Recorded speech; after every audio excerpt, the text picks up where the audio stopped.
On voyait tout le monde qui criait, qui était sur les fenêtres de l'immeuble en train d'appeler à l'aide. Jusqu'au dernier étage, il y avait des personnes en danger. Ça démarrait à peu près au 4e étage, on le voyait. Et ensuite, les flammes commençaient à traverser, je suppose, le plafond et aussi les fenêtres. Et au bout d'un moment, il y avait des explosions, je suppose, de gaz qui ont retenti. Et là, les flammes étaient énormes.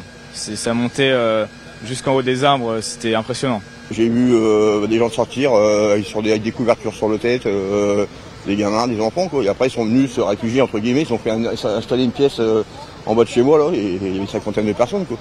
Je pensais pas qu'il y avait des morts. Moi, j'ai vu sortir sur des brancards, je pensais pas qu'ils étaient décédés. Là. Mais ils ont certainement inhalé beaucoup de fumée, je pense. Quelque chose, de toute façon. Donc, voilà, quoi. À la demande du parquet.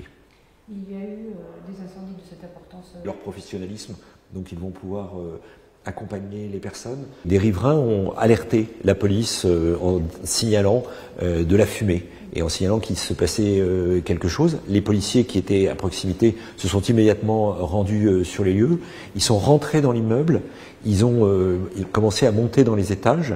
Ils ont trouvé d'ailleurs une personne qui était dans les étages, qui était perdue et qu'ils ont aidé à redescendre. Ils ont constaté que un feu très très vif avait commencé. Ne pouvant intervenir davantage, ils ont été obligés à ce moment-là de faire appel aux pompiers qui sont intervenus extrêmement vite. En une dizaine de minutes, les pompiers étaient sur place et ont pu intervenir avec des moyens très lourds puisque on avait 60 pompiers sur les lieux. On était sur un immeuble déjà important et on avait du vent. Les conditions météorologiques étaient relativement difficiles. Il y avait beaucoup de vent sur Reims dans la nuit et les fumées avaient tendance à se rabattre vers l'intérieur, donc il était beaucoup plus difficile à évacuer. Le feu a été assez long à être éteint.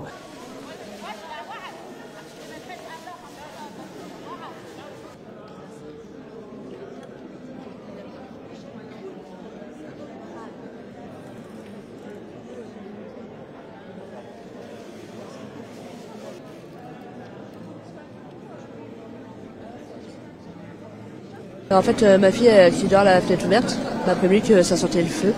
Donc, du coup, moi j'ai pris mes filles et mon chat, on est sortis. Moi j'ai habité l'étage, on est descendu.